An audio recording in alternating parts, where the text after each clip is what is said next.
윤석열 대통령에 대한 헌법재판소의 탄핵 심판이 마무리 수순에 들어간 가운데 국회 내란 혐의 진상규명 국정조사 특별위원회 소속 위원으로 청문회에서 새로운 의혹들을 제기하며 비상계엄 당시 정황 파악에 힘을 쏟고 있는 윤건영 더불어민주당 의원, 재선 국회의원, 더불어민주당 원내 부대표, 문재인 정부 청와대 국정상황실장 역임, 12.3 비상계엄 후 처음 단행된 경찰 고위직 인사를 놓고 탄핵 심판 중인 윤석열 대통령이 경찰 장악을 위해 옥중 인사까지 하고 있다고 비판.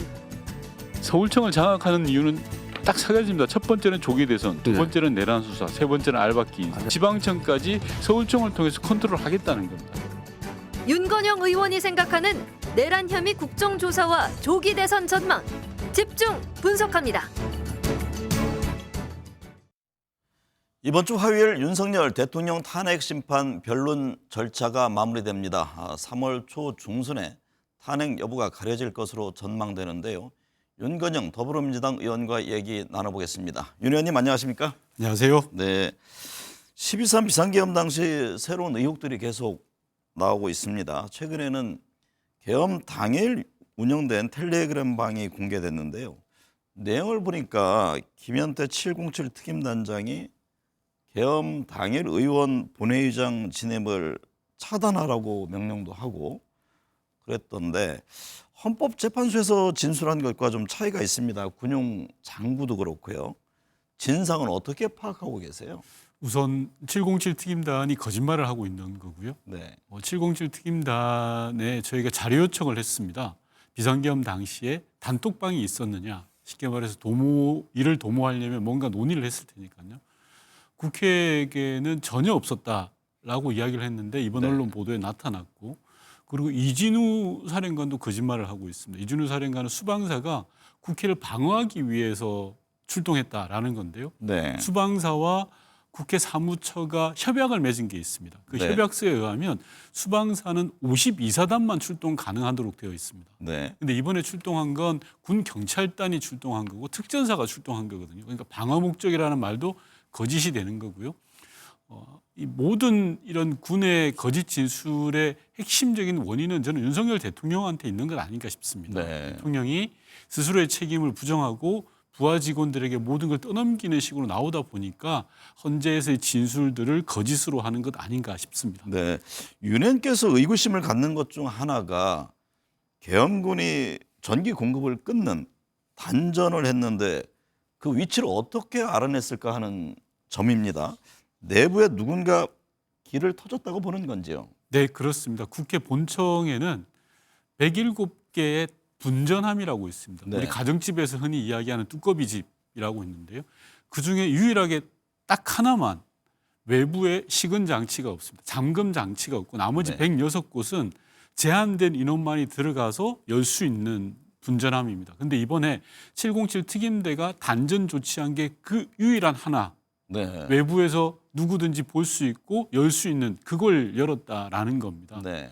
확률적으로 107개 중에 100 그렇죠. 하나를 선택한다라는 거는 누군가의 조력이 없이는 불가능하고요. 또 두 번째로는 707 특임대가 국회 본청 유리창을 깨고 안으로 진입했을 때 네. 우리 정은갑 진행자님께서도 잘 아시다시피 국회 본청은 민주당 사무실이 있는 곳과 국민의힘 그렇죠. 사무실이 있는 곳이 나눠져 있거든요. 그렇죠.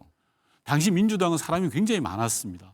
근데 국민의힘 쪽은 사람이 없었고 국민의힘 사무실을 깨고 들어갔거든요. 네. 707 특임단이 어떻게 그랬을까 그 하는 위치도 파악이 됐다. 당연한 거군요. 겁니다.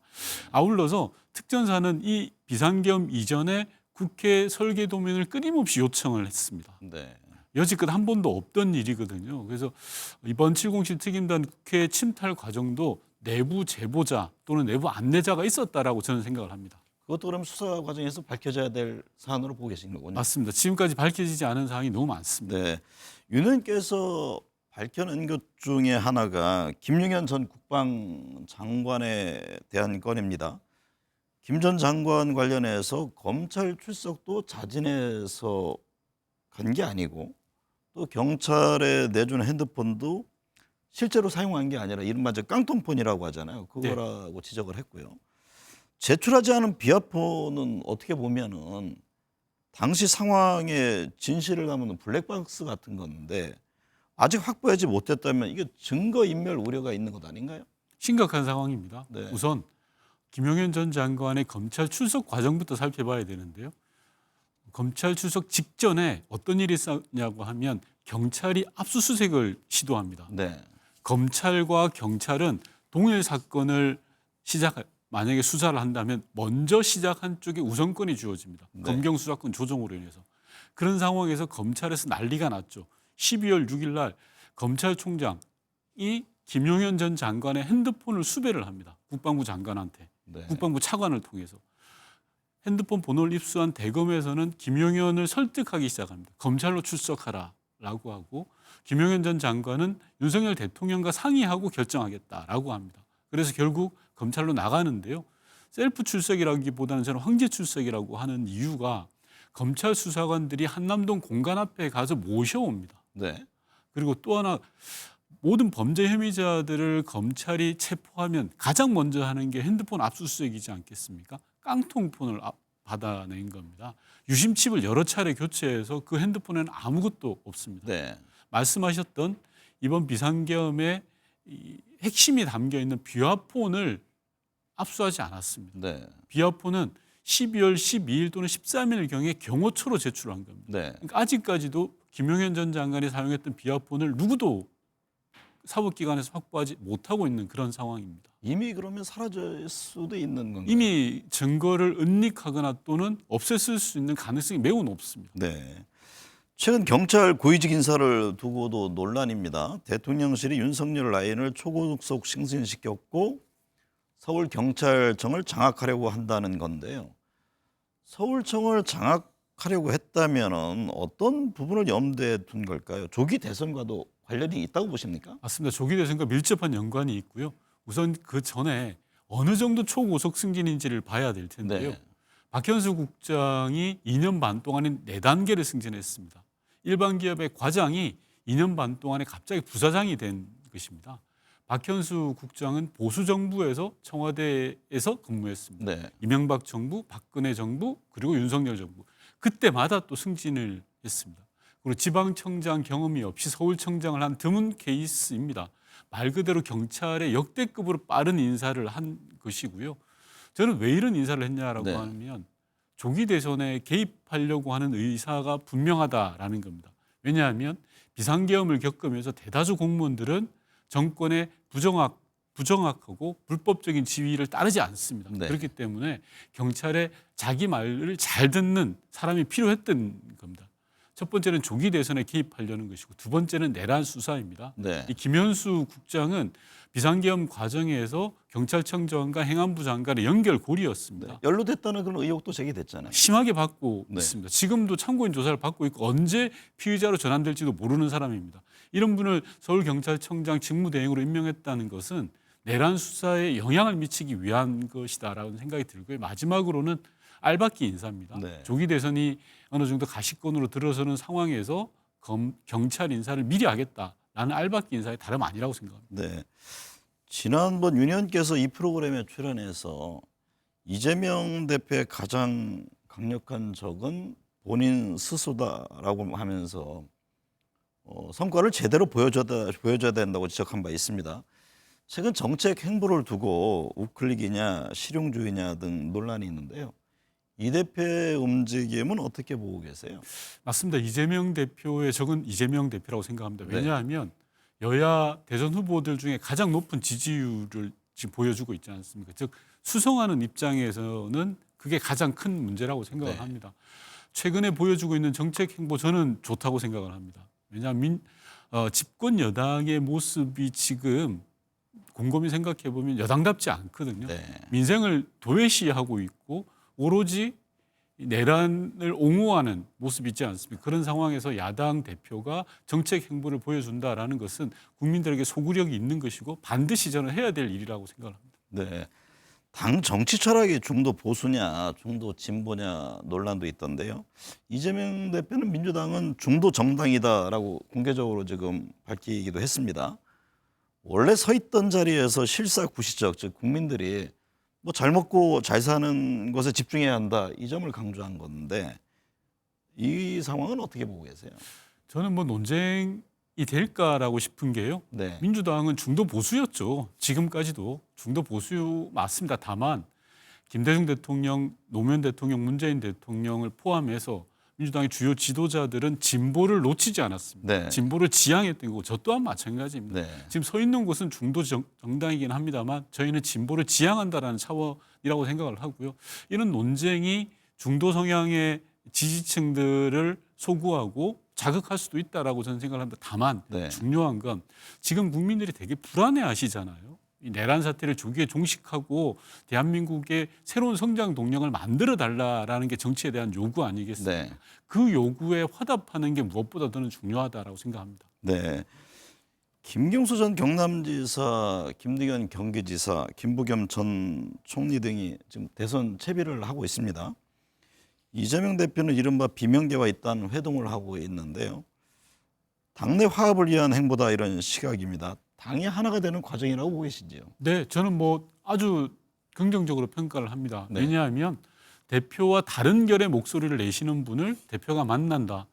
당의 통합과 포용, 화합을 위해서 정말 도움이 된다라고 생각을 하고 이런 것이 켜켜이 쌓일 때만이 대선에서 혹시 있을 조기 대선에서 승리할 수 있다라는 생각이 들고요. 선거라는 것은 플러스 정치를 해야 되지 마이너스 정치를 하면 안 되거든요. 네. 자기랑 결이 다르다 다른 목소리를 낸다 그래서 안 만날 일이 아니고 보다 적극적으로 만나서 듣고 대화해야 된다고 생각합니다. 네. 지금 12.3 계엄 사태 전국이 이어지고 있습니다. 윤석열 대통령에 대한 헌법재판소의 탄핵 시점과 결과는 어떻게 전망하십니까? 탄핵 그 판결의 시점은 아마 3월 중순 정도가 될 것 같고요. 네. 다음 주에 마지막 뭐 결심을 하게 되면 2주 이내에 할 것으로 보여지니까 네. 결과야말로 헌재에서 판단할 것이라 제가 가타부터 말씀드리는 게 어쩔지 모르겠습니다만 네.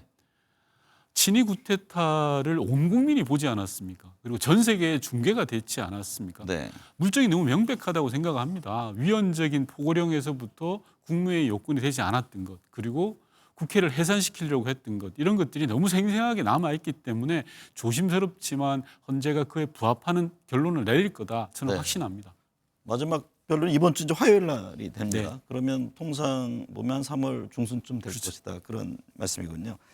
만약 조기 대선이 치러진다면 가장 중요한 핵심은 뭐가 될 것으로 보는지요?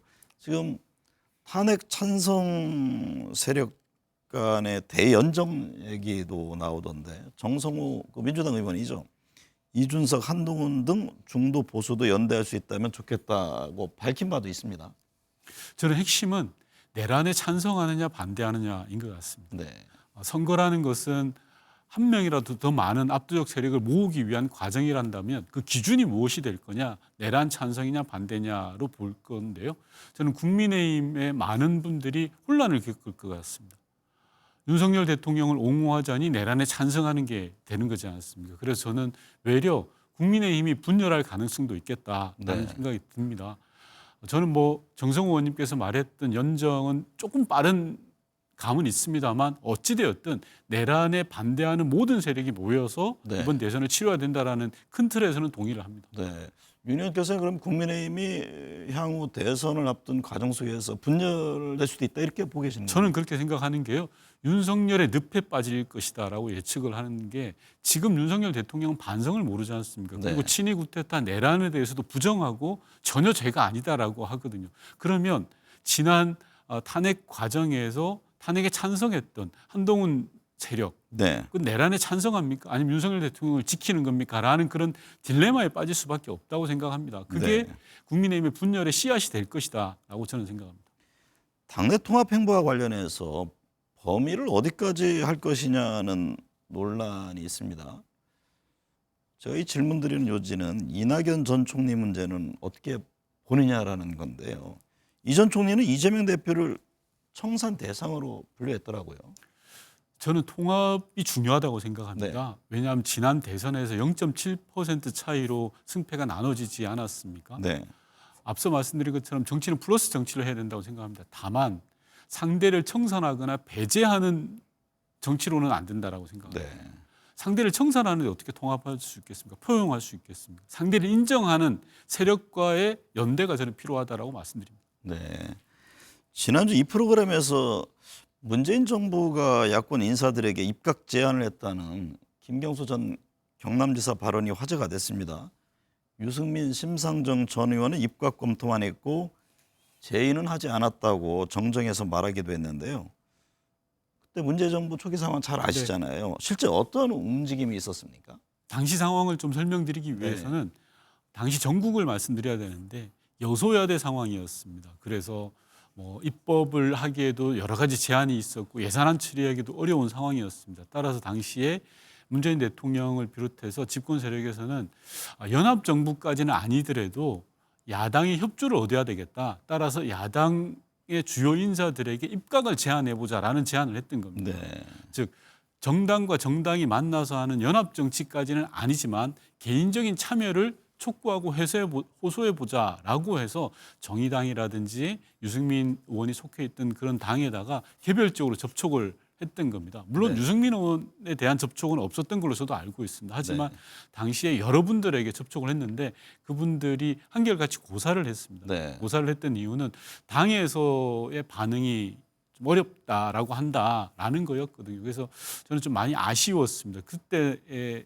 좀 연합을 했더라면 네. 우리의 촛불 정부라는 그런 성과를 좀 더 명확하게 낼 수 있지 않았을까라는 그런 아쉬움이 있습니다. 안철수 의원도 사실과 다르다 이런 입장을 지속적으로 내고 있던데요. 네. 그 부분에 대해서 정확히 좀 알고 있는 사항이 뭐 있습니다. 정확히 알고 있는데 네. 본인이 아니라고 하시니 제가 더 이상 뭐라고 하지는 않겠습니다만 네. 당시 안철수 의원은 해외에 계셨던 걸로 알고 있고요. 그래서 정부를 구성하는 측에서 간접적으로 연락을 취했고 연락을 받았던 걸로 알고 있습니다. 그래서 그럼 직접 제안은 됐던 사안이네요. 저는 그렇게 알고 있습니다. 네. 김 의원께서는 대통령 집무실을 포함한 행정수도 이전 문제는 어떻게 보세요? 저는 집무실 포함해서 옮겨야 된다고 생각합니다. 네. 이대로는 좀 무리가 있죠. 국회까지 포함한 말씀인가요? 예, 맞습니다. 그런데 네. 중요한 건 윤석열 대통령 방식으로 해서는 안 됩니다. 인수위 기간에 벼락치기 하듯이 하루 만에 하는 그런 이전은 있을 수 없고요. 국민적 공론을 모아내서 백년지 대계를 모아가야 된다고 생각합니다. 대통령 집무실과 국회를 어디에 둘 것이냐라는 걸 차분하게 공론을 모아가는 게 중요하고 제 개인적인 생각으로는 세종시가 맞지 않을까. 이제는 보다 세종시를 더 행정의 중심축으로 활용하는 게 필요하다라고 생각하는데 이 또한 공론을 모아가는 게 필요하다라고 네.